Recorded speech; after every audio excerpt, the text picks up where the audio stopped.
요한복음 4장 3절부터 26절까지입니다. 조금 길겠지만 우리 같이 읽도록 하겠습니다. 요한복음 4장 3절부터 26절까지입니다. 우리 같이 읽을까요? 시작. 유대를 떠나사 다시 갈릴리로 가시릴새 사마리아로 통행하여야 하겠는지라.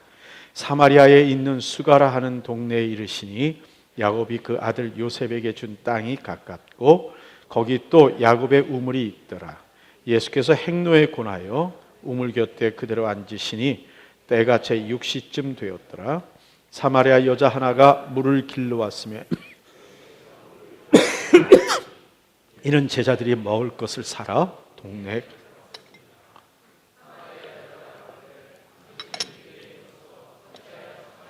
여자 나에게 물을 달라 하나이까 하니 이는 유대인이 사마리아인과 상종치 아니함이로라. 예수께서 대답하여 가라사대 내가 만일 하나님의 선물과 또 내게 물 좀 달라 하는 이가 누구인 줄 알았다면 내가 그에게 구하였을 것이요 그가 생수를 내게 주었으리라. 여자가 가로되 주여 물 기를 그릇도 없고 이 우물은 깊은데 어디서 이 생수를 얻겠사옵나이까. 우리 조상 야곱이 이 우물을 우리에게 주었고 또 여기서 자기와 자기 아들들과 짐승이 다 먹었으니 당신이 야곱보다 더 크니이까. 예수께서 대답하여 가라사대 이 물을 먹는 자마다 다시 목마르려니와 내가 주는 물을 먹는 자는 영원히 목마르지 아니하리니 나의 주는 물은 그 속에서 영생하도록 솟아나는 샘물이 되리라. 여자가 가로되 주여 이런 물을 내게 주사 목마르지도 않고 또 여기에 물길로 오지도 않게 하옵소서. 가라사대 가서 내 남편을 불러오라. 여자가 대답하여 가로되 나는 남편이 없나이다. 예수께서 가라사대 내가 남편이 없다 하는 말이 옳도다. 내가 남편 5이 있었으나 지금 있는 자는 내 남편이 아니니 내 말이 참되도다. 여자가 가로되 주여 내가 보니 선지자로소이다. 우리 조상들은 이 산에서 예비하였는데 당신의 말은 예비할 곳이 예루살렘에 있다 하더이다. 예수께서 가라사대 여자여 내 말을 믿으라. 이 산에서도 말고 예루살렘에서도 말고 너희가 아버지께 예비할 때가 이르리라. 너희는 알지 못하는 것을 예비하고 우리는 아는 것을 예비하노니 이는 구원이 유대인에게서 남이니라. 아버지께 참으로 예비하는 자들은 신령과 진정으로 예비할 때가 오나니 곧 이때라. 아버지께서는 이렇게 자기에게 예비하는 자들을 찾으시느니라. 하나님은 영이시니 예비하는 자가 신령과 진정으로 예비할지니라. 여자가 가로되 메시아 곧 그리스도라 하는 이가 오실 줄을 내가 아노니 그가 오시면 모든 것을 우리에게 고하시리이다. 예수께서 이르시되 내게 말하는 내가 그로라 하시니라. 아멘. 여러분, 내가 하나님으로 인정한다는 것은 뭘 의미하는 것일까요? 내가 참된 성도가 되고 하나님과 정말 긴밀한 교제를 하고 온전한 믿음의 관계를 갖는다라는 말은 무엇을 의미하는 말일까요? 그나마 다름 아니라 내가 하나님을 대할 때 신령과 진정으로 대하는 그것을 말하는 것일 겁니다. 이렇게 한번 예를 들게요. 부부가 있습니다. 남편이 아내에게, 아내가 남편에게, 또 부모가 자식에게, 자식이 부모에게 서로 간의 존중함을 표현한다. 내가 부모를 존중한다. 이 말은 무엇을 의미하는 말일까요? 뭘 원하는 대로 사주고 그 다음에 말을 잘 듣는 것을 의미하는 걸까요? 아닐 겁니다. 부부 간에, 부모와 자식 간에 신령과 진정의 마음의 자세를 가지고 대하는 그것이 아닐까 합니다. 세상에서는요, 이 관계에서 사람이 진정으로 대하는 것만으로도 정말 감격적인 관계가 되고 서로 긴밀한 관계가 될 겁니다. 그러나 성도들 사이에서는 이 정도에서 멈출 수 없습니다. 신령으로라는 것이 포함되어야 합니다. In spirit. 이 신령이란 말이 무슨 말일까요? 우리 그 표현대로 하면 영혼을 담아서 영혼과 함께 그리고 영으로 하는 이야기도 되겠지만 또 하나는 성령으로라는 의미도 같이 가지고 있습니다. 그 말이 예수님에게로부터 나온 바에야 성령으로라는 의미가 분명히 있을 것입니다. 예수님께서 이 유대 지역에서 갈릴리로 가시는 그 과정의 여정을 떠나십니다. 그런데 이번에는 사마리아 지역으로 통해서 지나가십니다. 우리 지도를 보면서 얘기를 좀 하죠. 불 좀 줄여주시고요.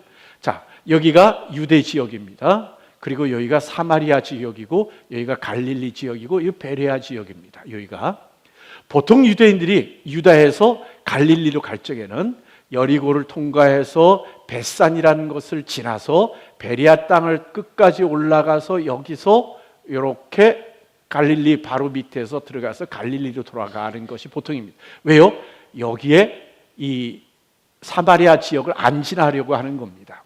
여기서 올 때도 똑같이 이렇게 와서 이렇게 내려와서 이렇게 오는 것이 이스라엘 사람들의 보통의 일입니다. 그런데 예수님께서 이번에 예루살렘에서 갈릴리로 갈 때 이 길로 올라가시는 겁니다. 그래서 여기 수가라는 곳을 방문하게 되었습니다. 실은 이 북이스라엘의 수도였던 이 사마리아에 그곳에 예수님께서 가셔서 수가라는 곳에 어느 우물가에 이렇게 앉게 되셨어요. 앉아있는 동안에 제자들은 음식을 사러 동네에 갔어요. 낮이 뜨거운 12시쯤 되었더라고 성경에 표현을 하고 있죠. 그곳에서 우물가에 앉아 계시는데 그 동네 어간에 있는 그 동네에 여인 하나가 와서는 오게 된 겁니다. 그래서 예수님께서 말을 거시죠. 물을 한 잔 달라라고 말씀을 하십니다. 그런데 오늘 예수님과 이 사마리아 여인과 대화하는 그 대화 속에서 이 여인의 말에 우리가 좀 생각해야 될 부분들이 있습니다. 그 모습이 어쩌면 우리의 이 시대에 살아가는 우리들에게도 동일한 모습인 것 같아서 오늘 그 말씀 좀 살펴보기를 원합니다. 여러분 6절부터 9절까지를 한번 읽겠습니다. 같이 읽을까요? 또 거기 시작. 거기 또 야곱의 우물이 있더라. 예수께서 행로에 권하여 우물 곁에 그대로 앉으시니 때가 제 6시쯤 되었더라. 사마리아 여자 하나가 물을 길러 왔음에 예수께서 물을 좀 달라 하시니 이는 제자들이 먹을 것을 사러 동네에 들어갔음이로라. 사마리아 여자가 가로되 당신은 유대인으로서 어찌하여 사마리아 여자 나에게 물을 달라 하나이까 하니 이는 유대인이 사마리아인과 상종치 아니함이로라. 자, 이 여인에게 깊이 박혀있는 머릿속에 있는 생각은 뭘까요? 이겁니다. 유대인은 사마리아인의 그것도 사마리아 여자와는 대화하지 않는다, 상종하지 않는다는 것이 이 여인에게 가지고 있는 생각입니다. 물론 그렇게 유대인과 사마리아인이 서로 상종하지 않는다는 이 관습은 이 여자가 만든 것 아닙니다. 그렇죠? 이 여인이 우연히 갖게 된 것도 아닙니다. 어디로부터 온 거죠? 조상으로부터 온 것입니다. 이 여인은 그냥 자라서부터 그것을 배우고 익혀온 것일 뿐입니다. 자, 우리 지도를 보면서 얘기를 좀 하죠. 지도를 다시 한번 좀 보여주십시오. 예, 지도. 예, 여기가 유다고 이쪽이 갈릴리라 그랬죠. 이쪽이 사마리아인데 이 전체가 북이스라엘 지역이었습니다. 우리가 알고 있습니다. 그런데 AD 700여 년경에 이 아수르가 쳐들어와서 북이스라엘은 무너졌습니다. 그래서 이곳은 아수르가 점령하는 곳이 되었지만 그냥 방치된 땅이 되었고, 남유다는 이곳을 차지하지 못하고 남유다끼리 살아가고 있는 도중이었고, 아수르가 남유다를 공격하다가 도로 돌아갔습니다. 이게 히스기야 때인 건 여러분들 아실 겁니다. 그러고 나서 이 바벨론이 쳐들어와서 이 모든 사람들을 데리고 떠났습니다. 바벨론은요, 민족적으로 반란을 일으키지 못하도록 모든 민족들을 다 흩어놓았고, 그리고 다른 민족들을 데려다가 민족 통합 방법을 썼습니다.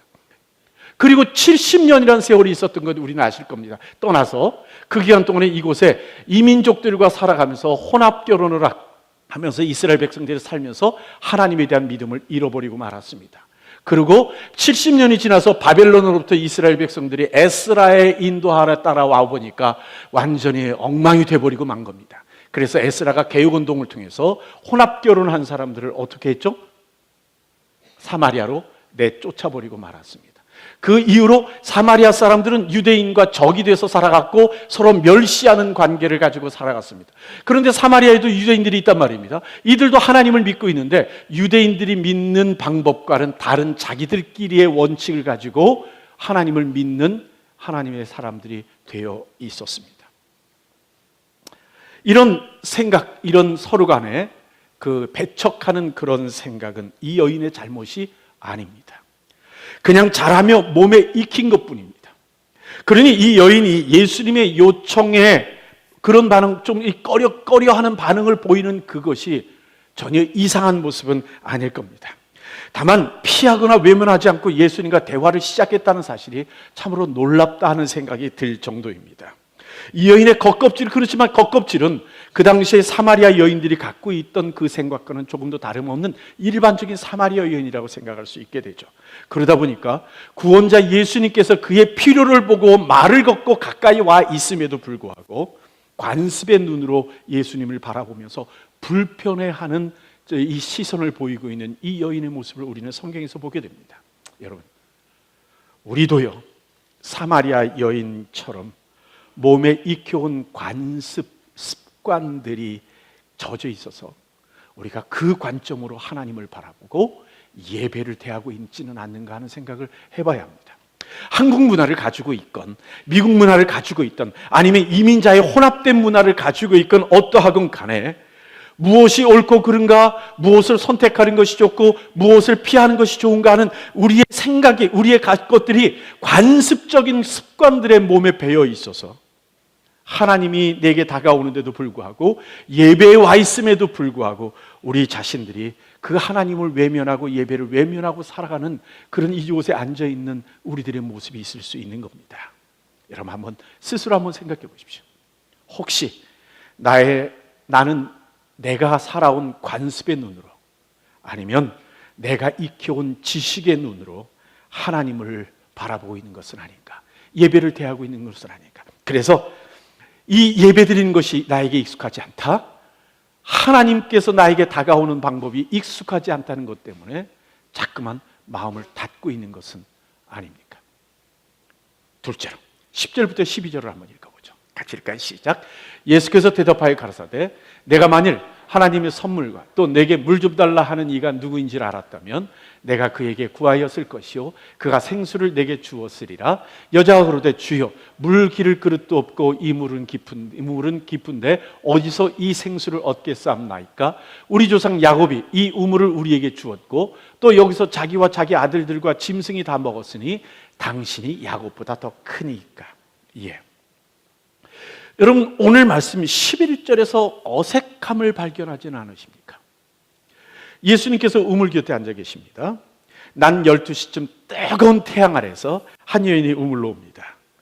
그 후에 성경 말씀을 보니까 이 여인은 우물이 있는 그 근처의 동네에 살고 있는 여인이었습니다. 아무도 없이 예수님만 있는 이 우물에 여인이 찾아온 목적이 무엇일까요? 무엇 때문에 왔을까요? 우린 당연히 생각할 수 있습니다. 우물물 먹으려고 물 길러 온 겁니다. 그런데 여러분 11절 말씀을 다시 보십시오. 이상하지 않으십니까? 뭐가 이상하죠? 이 여인에게 문제가 있습니다. 어떤 문제가 있을까요? 물 기를 수 있는 도구가 없는 겁니다. 이 여인에게. 첫째는 물 기를 수 있는 도구가 없습니다. 둘째는요, 이 우물은 물을 손으로 이렇게 떠먹기에는 불가능할 정도로 깊다고 성경이 이 여인 스스로가 이야기하고 있습니다. 그렇다면 이 여인은 왜 우물에 온 거죠? 무엇 때문에 이 여인은 우물에 온 겁니까? 아니 그냥 산책 다니다가 혹시나 해서 들린 것일까요? 뭔가 이상해 보이지 않습니까? 물이 필요해서 우물에 찾아왔는데 그 손에는 우물을 기를 수 있는 방법을 가지고 있지 못하다는 사실입니다. 도움을 줄 수 있는 누군가가 옆에 없다면 이 여인은 우물을 해서 물을 기를 수 없는 상황인 겁니다. 자신의 손에는 방법이 없지만 여하튼 물을 구하러 우물까지 왔다는 그 기특한 그 열정을 우리는 칭찬해야만 하는 걸까요? 혹시 이 모습이 우리들의 모습은 아닌가 하는 생각도 한번 해봐야 합니다. 이 땅을 살아가는 일에 영적인 갈급함이 있습니다. 뭔가 내 마음에 답답하고 힘든 부분이 있습니다. 인생의 갈증도 있고 부족도 있고 필요함도 채우지 못하는 것들이 있습니다. 그래서 그것을 어떻게든지 해보려고 뭐 이것저것 취미생활도 해보고 뭣도 해보고 사람과 관계도 맺어보고 하는 다양한 것들을 하려고 노력을 합니다. 우리 중에 어떤 분들은요, 예전에는 과거에는 교회라는 곳을 정말 원치 않았던 사람들이 있습니다. 또 교회라는 것 자체에 대해서 귀찮아하고 불편해하고 나하고는 관계없는 것이라고 생각했던 분들이 있습니다. 그런데 교회에 나오게 되었습니다. 아니 자기 스스로 자발적으로 나왔건 누군가에게 인도받아서 나왔건 간에 하여튼 교회에 와 있습니다. 무엇 때문에 오신 겁니까? 왜 오셨죠? 자신에게 와보니까 자신에게는요, 교회 안에서 이야기 나누는 이 말씀과 복음을 들을 수 있는 준비가 안 돼 있고, 그리고 뭔가 도구가 하나도 없고 그것을 받아들이기가 힘든 부분이 있는 겁니다. 그런데도 불구하고 교회에 나와 있는 겁니다. 그러니 어색하고 불편하고 남의 집 같은 생각이 드는 거죠. 여러분, 이 여인이 단지 필요하다는 이유로 막연히 우물에 찾아온 그 모습 그처럼 우리들도 어쩌면 그렇게 예배에 나와 있는지도 모르겠습니다. 교회에 왔다는 것만으로도 뭐라 그럴까요? 훌륭하다고 말할까요? 아니 광야에서 목이 마른데 광야를 헤매지 않고 우물까지 왔다는 것 훌륭한 것처럼 세상에서 헤매지 않고 교회까지 왔다는 것만으로도 훌륭한 것일 수 있을지 모릅니다. 세 번째로 13절부터 15절까지 우리 같이 한번 읽어볼까요? 같이 시작.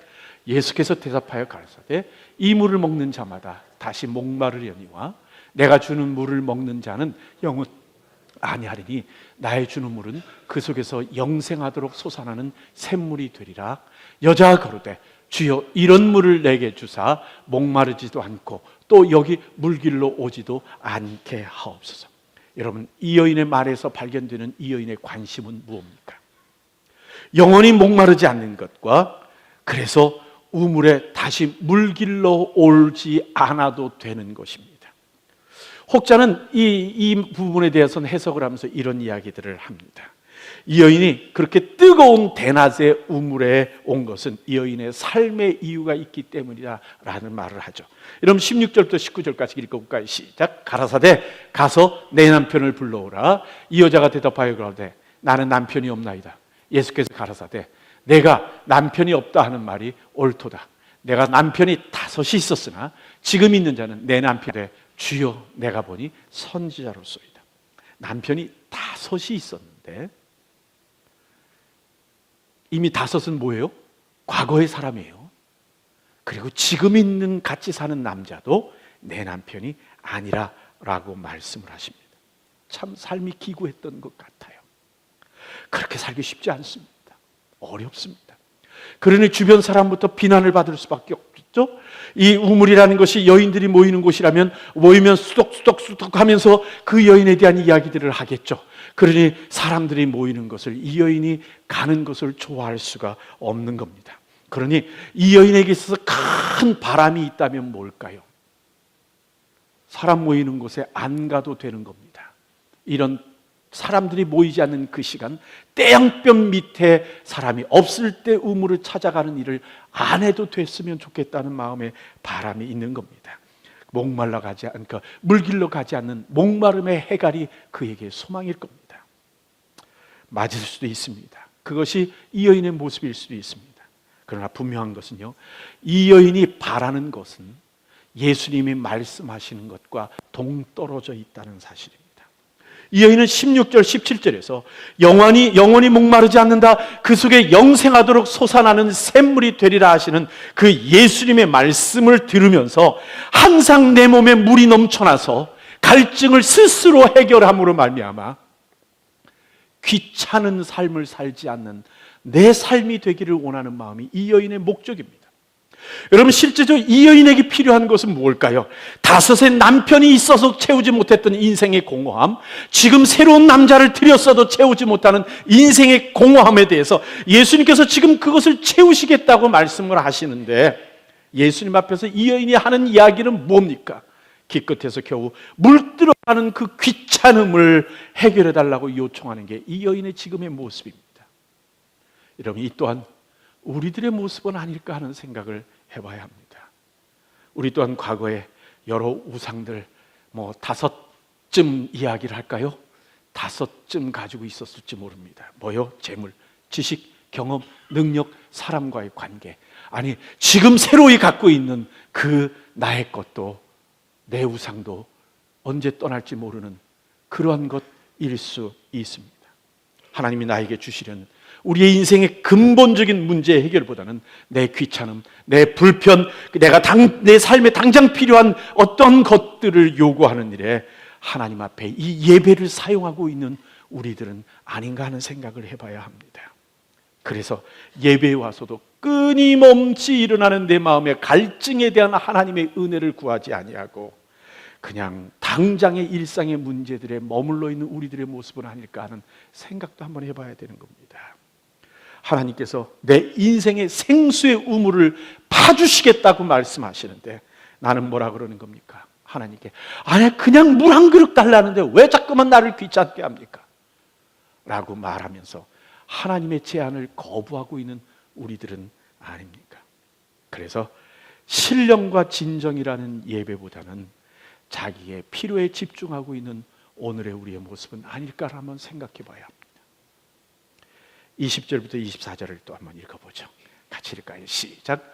우리 조상들은 이 산에서 예배하였는데 당신들의 말은 예배할 곳이 예루살렘에 있다 하더이다. 예수께서 가라사대 여자여 내 말을 믿으라. 이 산에서도 말고 예루살렘에서도 말고 너희가 아버지께 예배할 때가 이르리라. 너희는 알지 못하는 것을 예배하고 우리는 아는 것을 예배하노니 이는 구원이 유대인에게서 남이니라. 아버지께 참으로 예배하는 자들은 신령과 진정으로 예배할 때가 오나니 곧 이때라. 아버지께서는 이렇게 자기에게 예배하는 자들을 찾으시느니라. 하나님, 크게 한번 읽을까요? 하나님은 영이시니 예배하는 자가 신령과 진정으로 예배할지니라. 예. 이 여인의 이야기 속에서 우리가 발견할 수 있는 것은 이 여인이 머물러 있는 것은 어디입니까? 어느 장소에서 예배를 드리냐 하는 문제입니다. 어느 장소가 가장 좋으냐 하는 것을 찾고 있는 거죠. 예수님이 하시는 말씀을 들으면서 이 사람은 선지자인 것 같다는 느낌이 그 마음에 이 여인의 마음에 왔던 것 같아요. 그런데 그 선지자인 것 같다는 느낌이 왔을 때 이 여인의 입에서 나오는 그 선지자에 대한 질문이 뭡니까? 어디서입니다. 어떻게가 아니라 어디서의 질문을 하는 겁니다. 그렇다면 이 여인에게 있어서 생각하는 예배라는 건 뭘까요? 결국 예배드리는 모양, 예배드리는 장소, 예배드리는 형식, 예배드리는 분위기, 예배드리는 이런 장식, 그리고 예배드리는 순서, 예배드리는 자리, 이런 것들이 이 여인의 마음속에 자리 잡고 있는 예배는 아닌가요? 어느 자리에 앉을 것인가? 왜 그 자리 못 앉게 하는가? 누가 왜 내 자리에 앉아 있는가? 이런 것들이 내 마음을 방해하는 요소는 아닌가요?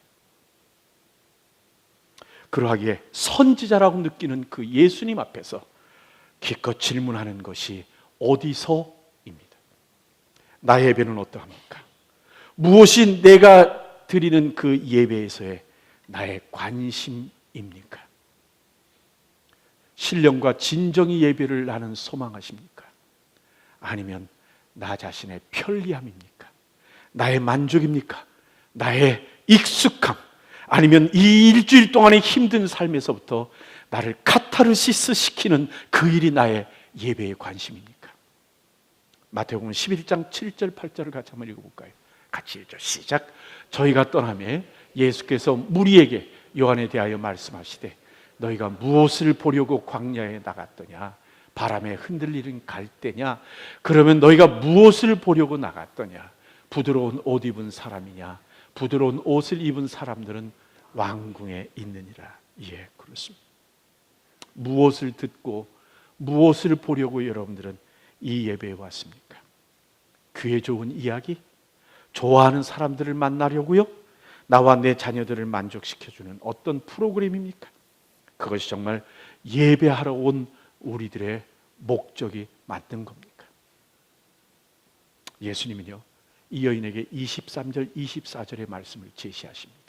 같이 한번 읽어볼까요? 시작. 아버지께 참으로 예배하는 자들은 신령과 진정으로 예배할 때가 오나니 곧 이때라. 아버지께서는 이렇게 자기에게 예배하는 자들을 찾으시느니라. 하나님은 영이시니 예배하는 자는 신령과 진정으로 예배할지니라. 하나님이 찾으신 자가 누구라고요? 신령과 진정으로 예배하는 자들입니다. 이 여인에게 필요한 것이 뭘까요? 온 인생에 나타나야 될 신령과 진정의 삶입니다.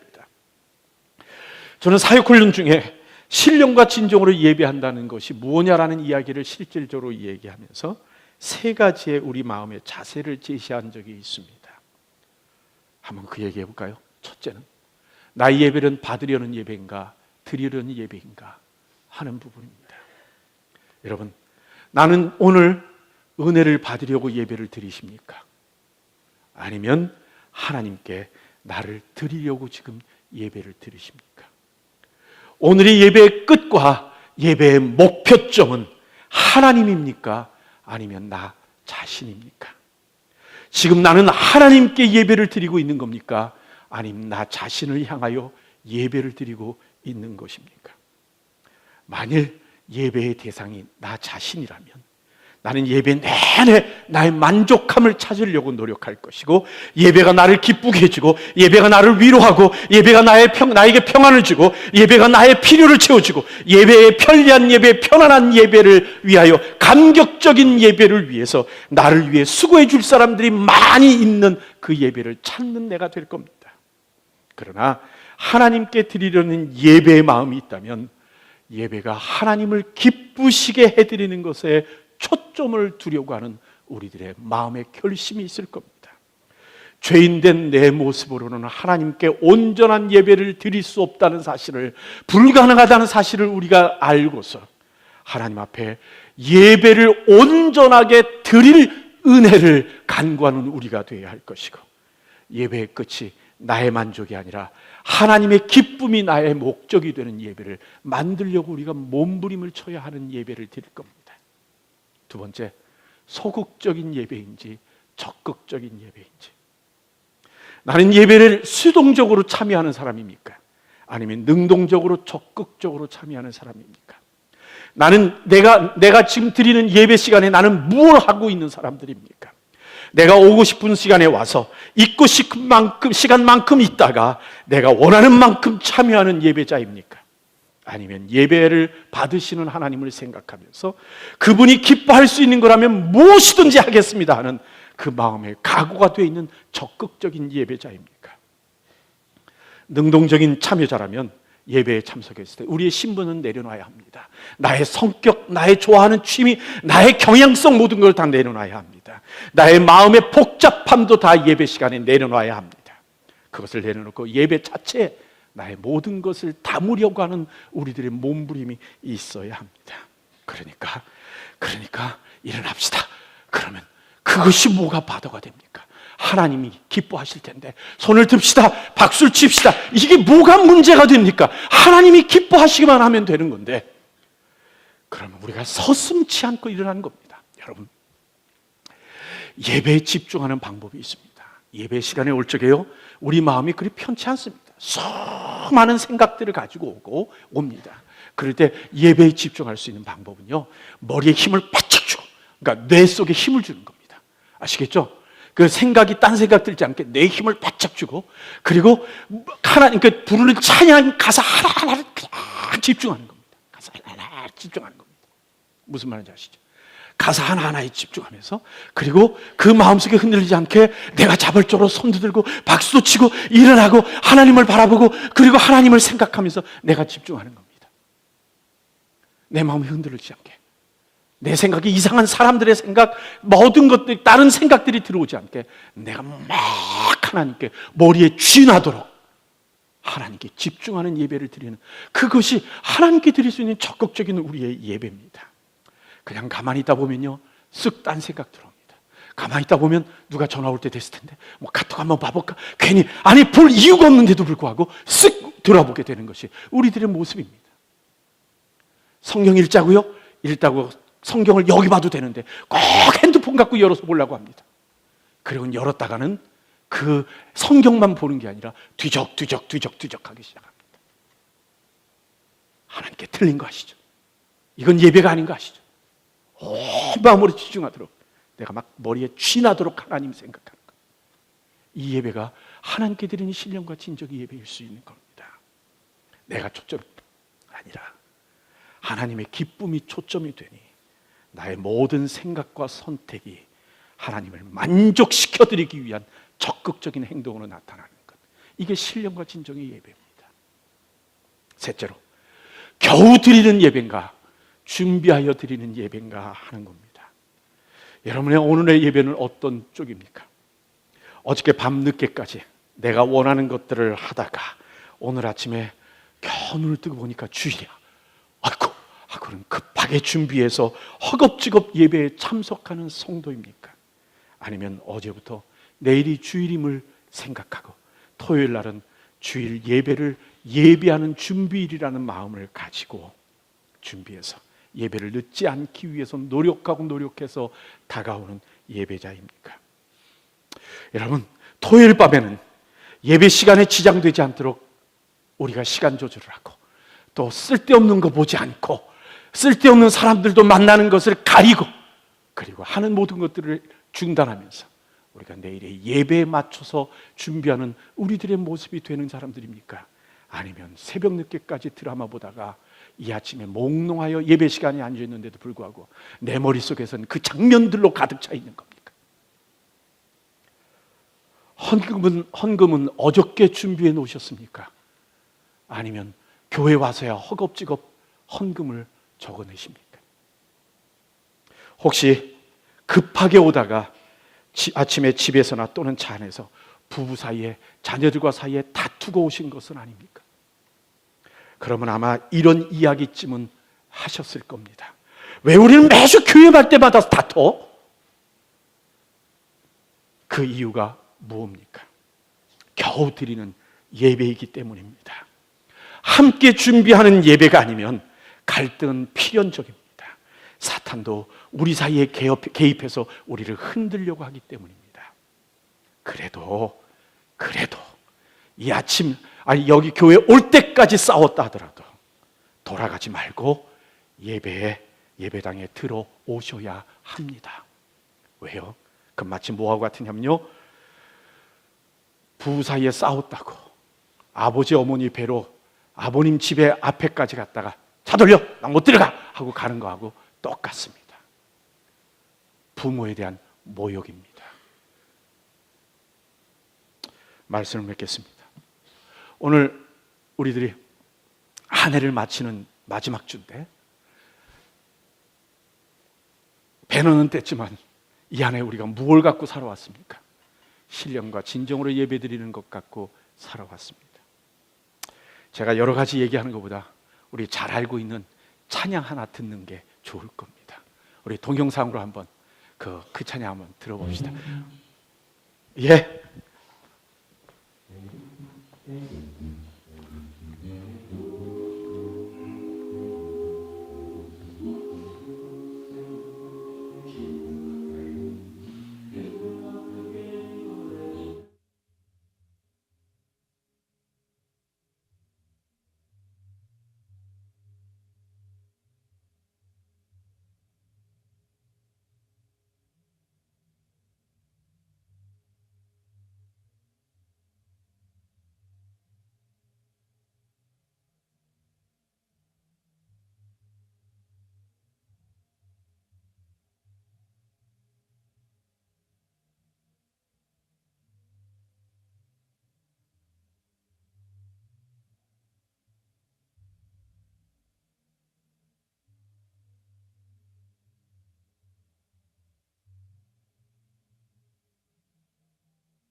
예, 이 정도는 될 것 같습니다.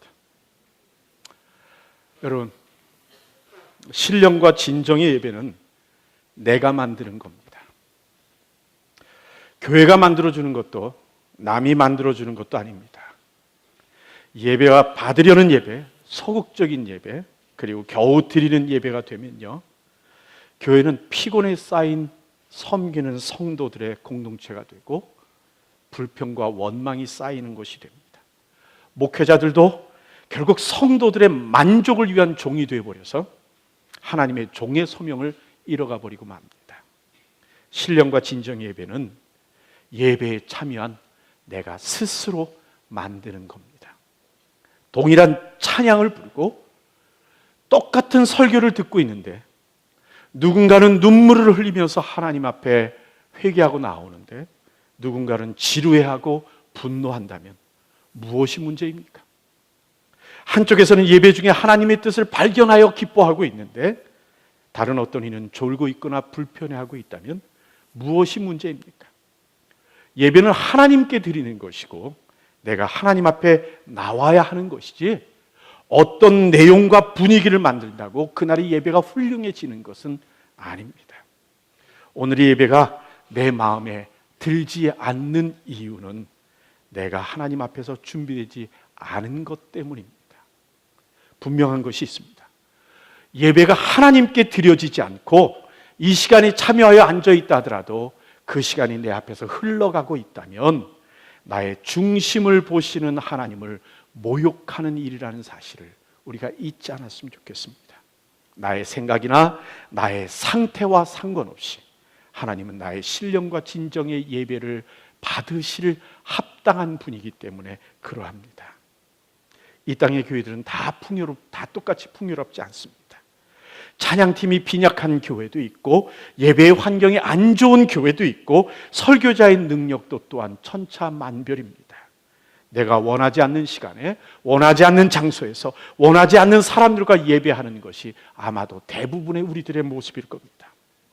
그렇다면 하나님은 나의 예배를 어떻게 기대하실까요? 높은 산이, 거친 들이, 초막이나 궁궐이나 내주에서 모신 것이 그 어디나 하늘나라입니다. 그 어떤 상황에서고 내가 드리려고 적극적으로 준비하여 예배를 드리는 그것이 바로 신령과 진정의 예배가 됩니다. 그것이 십자가의 보혈로 우리를 구원하신 예수 그리스도께서 머리가 되시는 교회의 예배입니다. 이 산도 아닙니다. 저 산도 아닙니다. 사마리아도 아닙니다. 예루살렘도 아닙니다. 신령과 진정의 예배자를 하나님은 찾으십니다. 한번 따라합시다. 신령과 진정의 예배는 내가 만드는 것입니다. 신령과 진정의 예배는 내가 만드는 것입니다.